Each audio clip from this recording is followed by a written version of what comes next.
Alright everybody, welcome to the channel. As you can see here, I have drawings of each layer, and that's done in Segment Pro.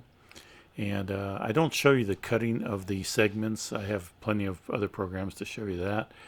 But I have all my segments cut, and I just match them up to the picture, make sure that they're all lined up correctly, and put them together. And then as I undo them, I line them up on this board. And this board just has a little stop at the end there that allows me to apply the glue and to spread it evenly across one side of all the segments. Now I put a pretty heavy coat on there, and I am using Titebond Dark glue, which is a type 2 Titebond. And once the segments have glue on all one side, I will start flipping them back into the circular segment piece, and just keep working around, making sure that the side that has the glue is going up against the side on the other segment that does not have the glue. And just keep rotating them around until I have them all done, and then put the rubber bands on, and it's set to be set aside and dry and ready to glue onto other rings. Okay, so this process is repeated for all the rings. And again, here I'm checking. This one is the center ring, which has the yellow heart pieces in it. And I just make sure that it matches the picture, which it does. And then I do the same exact process. Just line them up against my board in the order that they come off there. And the important thing is keep them in that order when you glue them up. But I will line them all up, and you can see that I'm keeping them in order. And once they get all lined up, apply the glue, put them back in the same order, and then just go ahead and put the rubber bands. Now, I like to use, quite a few rubber bands. It seems like the more rubber bands I put on it, even if they're not a super tight fit, they do eventually apply enough pressure to hold everything together. So that's. Now here I am on my last ring, and you notice in the last one, again, matching them up to the paper, which this one's pretty easy. It's just all Padook. And for this project, by the way, I used Padook. Maple was my main color, the white color, and then Wingay was the dark color to create the pattern, the X pattern and diamond pattern. And then Yellow Heart was just 3 little center pieces at the center of the ornament. But I find that using the glue, I tried using the glue in the little tray to the right there, and it just makes a mess all over my board. And I found out that if I just apply the glue with the bottle right onto the pieces like I just did here, it's much neater, and I get more glue on there. And I still get stuff on the countertop, but that countertop is actually quartz from our kitchen remodel, and that was the center part that was cut out for the sink, so I saved that to use as a glue surface, although I will be trying a new material here pretty soon. But the nice thing about the quartz is it cleans up real easy, and you don't get that buildup of glue. And man, that stuff is heavy and rock solid and flat, so when you push down on these pieces there on that surface, they are very flat. They come off there very flat. So a lot of pluses to using that. Downfall is that, or downside I guess it would be, is that it's pretty darn expensive. Okay, so here are all of my rings laid out, and you notice that I have them numbered, and that way I keep them in order when I go assemble them. And the next process is to cut them all in half.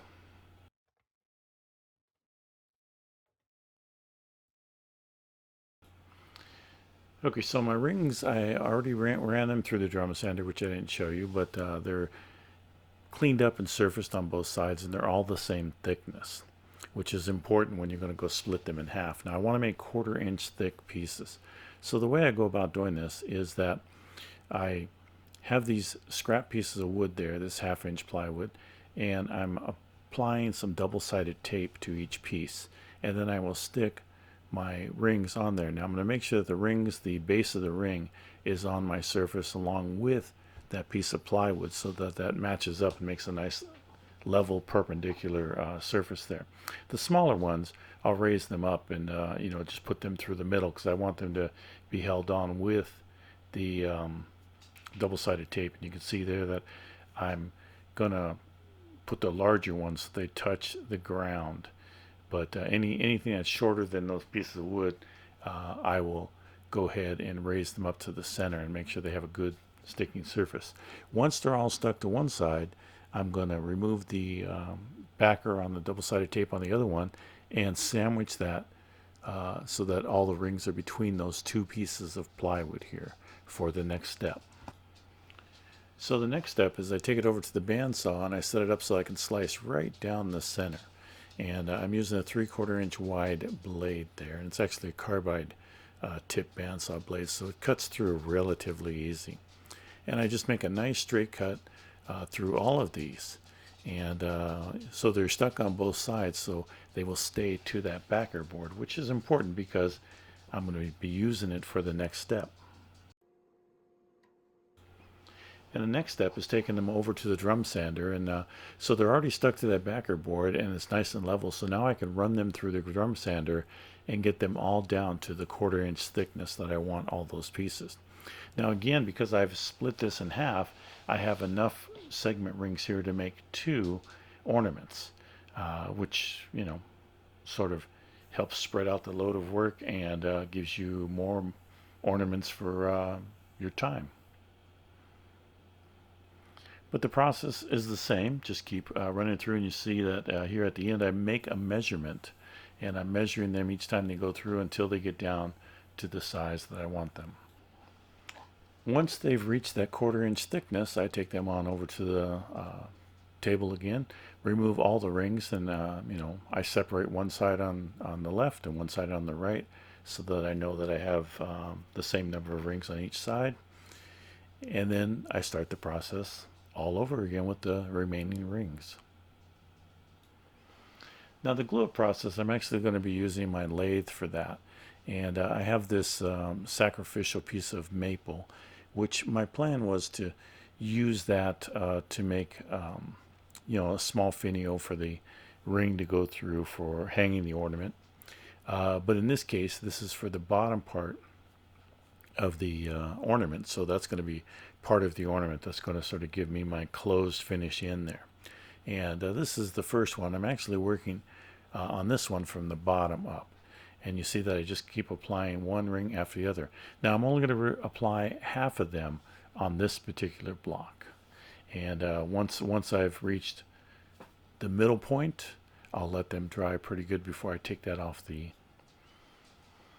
And here I'm applying my centerpiece, which has the yellow heart in it, and that's going to do it for this side of the ornament. So half this side is built with this piece, and I'm just going to duplicate this whole process for the other side.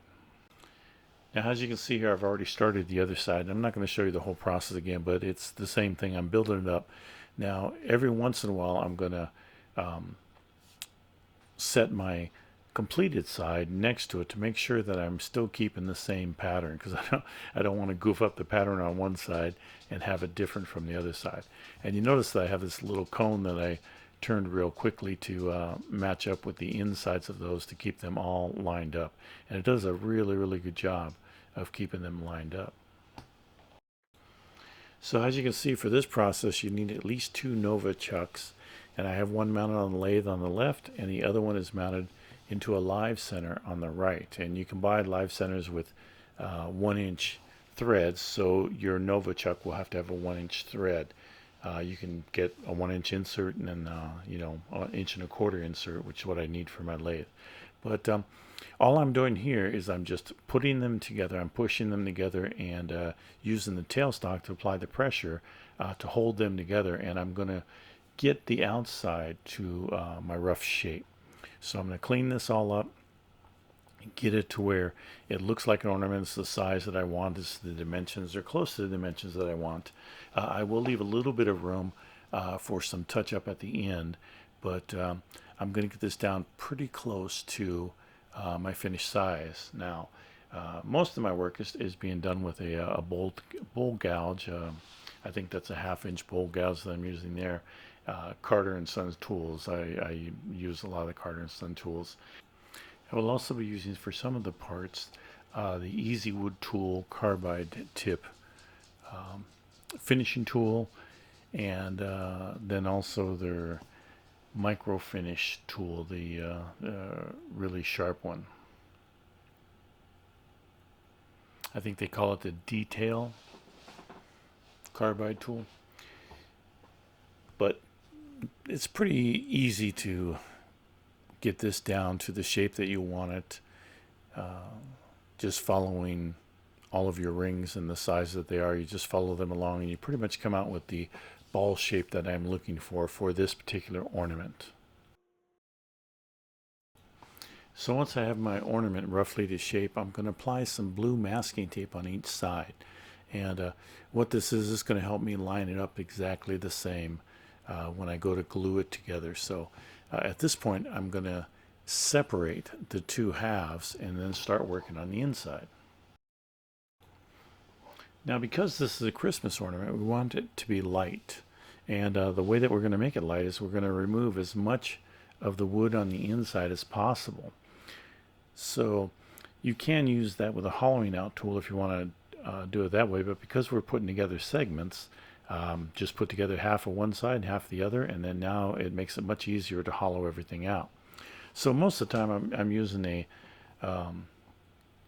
bottom, what they call it, a bottom feeder bowl gouge. And I will also use a spindle gouge a little bit, and then I will also use the Easy Woods finishing scraper, negative scraper carbide tool. So all those will work. I will keep working away at the inside. Every once in a while you'll notice that I measure to make sure that I'm not getting any less than what I want. I'm looking for about 3/16 right in that area, and that's how thick I want it to be.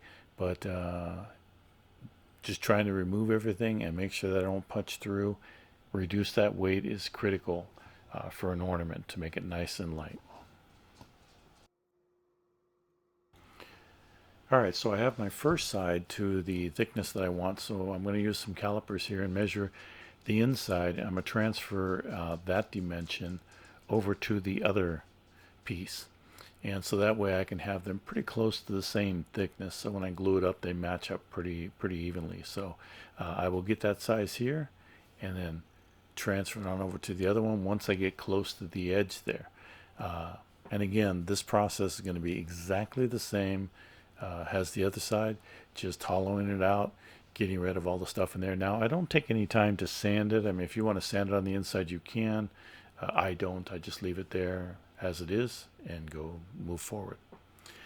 Now I got both sides to the thickness that I want, and they're all hollowed out. I'm going to apply glue to both edges and then slowly bring them together and spread the glue around on that. And you can see here, once I piece them together, I'll slide them around and match them up. Now I'm going to get my tape matched up again. That's the whole idea of putting that tape on, is to match that up, and that allows it to be a perfect alignment. And then squeeze it together with the tailstock, remove the tape, and let that dry for about an hour. It's probably dry within 10-15 minutes, but I give it more time than it needs. Once that's dry, I'm going to come back with a negative rake scraper and go ahead and clean up that edge, that glue edge there, and also clean up around the ball itself. Now I did have to make some adjustments here, and I loosened up the end and made some adjustments just so that it would spin good. And I'm going to remove the tailstock Nova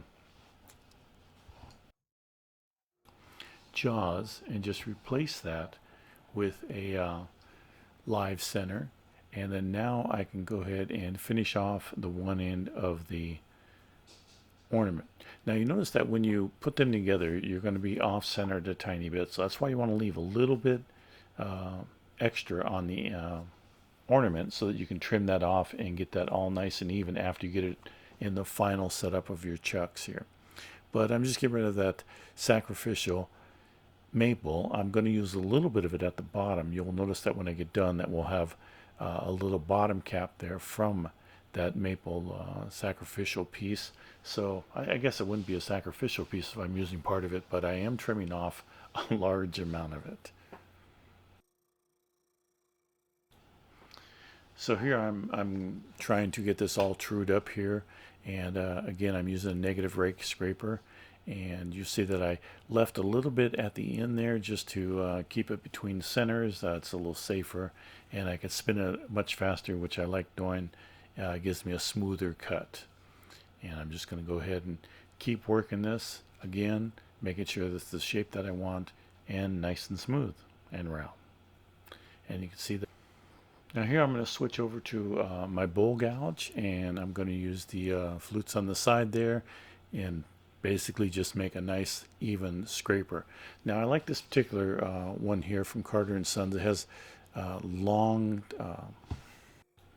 so as you can see here I switched on over to another bowl gouge, and this has much larger wings on it, so I can use that as a scraper, and this gives me a nice finish cut to it.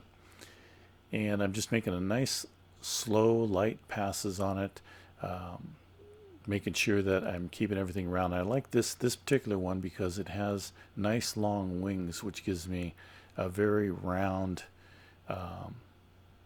even cut along the edge or the outside of this particular ornament. And again, you see that it does give it a nice finish too. And the long tip on it allows me to get into the corners. And I'm just going to go ahead and probably get rid of this piece, right? So that way I can work on the end and get that all smoothed up, and sanded. So again, with the piece cut off, it gives me a chance to work on the very bottom of this particular piece, and I'm just going to clean that up, and again using my bowl gouge to get the roundness and get the end off there, and then I'm going to flip it around and use those wings again to get a nice smooth cut and smooth out that cut. And you can see that very little of that solid piece of maple is remaining, but it is definitely still there. Now I'm going to switch on over to the negative rake and come across with a nice light pass across everything and get a nice smooth cut after adjusting the height of my tool rest. Now here I'm using a carbide detailer to sort of get rid of some of that waste block in there next to the headstock, and give me some room to work to trim that down as much as possible. And you notice that I brought in just a piece of wood to hold on to the back or the bottom of the ornament with the live center, and that way it keeps it between centers so that I have a little bit more support and less chatter, especially once I start getting this really thin. Now I do like using the detailer here because that allows me to get into a pretty tight joint, and it does leave a pretty clean edge. I'm kind of surprised at how clean that actually works there, but it does do a good job. Now once I have a little bit of room, I'm going to switch on over to my bowl gouge again, and using the edges and the wings, smooth that on out as much as possible. I want to get as much done as possible before separating this off, because once I flip it around, it's not going to be mounted as stable as it is right now and secure as it is right now. So I want to make sure that I get as much done as possible. So while this is still attached here, I'm going to go ahead and do some sanding. And you see that I'm going to start out with 120 grit, work all the way up to 600. I'm not going to show you all of that, but I'm going to sand as much of this as possible and get it smooth out and close to finish as I can while it's still attached, and I can take advantage of the lathe turning.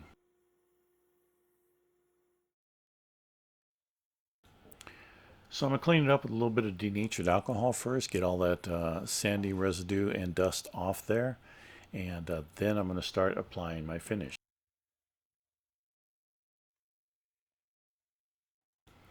Now in this case I'm going to be using the Mylan sanding sealer, and I'm going to put on 2 coats of that and then buff it with the blue paper towel, the shop towels that they sell. And then I'm going to use the Mylands friction polish. Now I find that you can put the friction polish on without the sanding sealer, but the sanding sealer gives it a much glossier look. It basically gives it something to bite into, and the sanding sealer is made to penetrate the wood and seal it up, and then give a surface that the friction polish can hold on to. And this way you have a smooth surface to start with, so as you use the friction polish, it's going to shine up pretty good. So I ended up applying about 5 coats of the friction polish, which gave it a nice shine and nice protection there. At the end here, I did use some Axe Polishing Restoring Paste, and that's going to give a little bit more protection and give it a nice little shine there. So relatively easy to apply. Just apply a coat of it, and then you're going to remove all of it with a fresh blue paper towel, and it's ready to go. Now here I'm going to go ahead and part this off from the headstock here, and I'm using a Carter & Sons 1/16 inch parting tool. Really good tool, easy to work with, and I slowed it down to about 600 to 800. Got my hand wrapped around it so that as soon as it pops off, I catch it. Okay, we have a cupped out piece here, some anti-slip there. Got my live center going on into here, which I have to clean up a little bit. And it's not too bad, actually. So now I'm going to go ahead and tape this down a little bit so that we have some additional support here for my piece.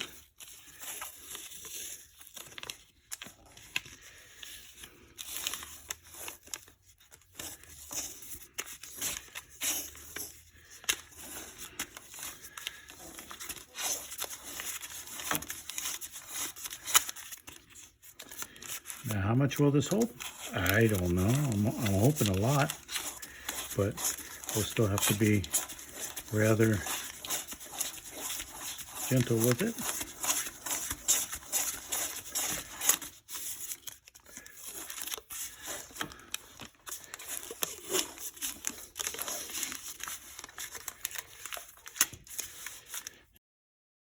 Okay, so here I'm working on the waist block that was at the other end of the ornament, and so this is the top part. So I'm going to try to use a small little lip up there. I'm going to create a round little lip to have some place for me to screw in my eyelet for the holder, so that I could put the hook in it to hang it on the Christmas tree. And at least that was my plan. Now here I'm getting relatively close to the look that I want. I'm going to round that off here in a little bit. And I'm making a couple more cleanup cuts, just light little passes to clean this thing up and make it nice and neat. And then, oops. So now I just made it where we're going to be able to make a an extra piece for our hanger to fit into. It's going to go right there. So I went ahead and finished sanding it, and then applied 4 or 5 coats of friction polish plus the sanding sealer, and then of course the Axe paste to the bottom there, so that everything blends in and matches quite well. So here I'm starting to work on the finial, and after doing this, I haven't made the second one yet, but after doing this, I think that I'm going to do this on purpose on the next two, drill holes in them to begin with, and add finials to it, because this ended up coming out quite nice. And I just made a nice little top for it to add my little eye hook, and I think it came out pretty nice. Now for most of the cutting on this finial, I'm going to be using a 3/4 inch screw, and I'm doing a peeling cut here, and then I'm going to working a bead on it and give her a little bit of a rounded dome top. And to create this rounded dome top, I actually used a finishing carbide tool, and that sort of gave me the cove that I was looking for. And I really added a nice look to this. And here I am again using the finishing tool to round over the top there and give it a dome shape. And then I'm going to use my skew to put gotta say that word right, get a skew to put a little center dot in there so that I have a place for my drill to lock in the center and apply my little eyelet.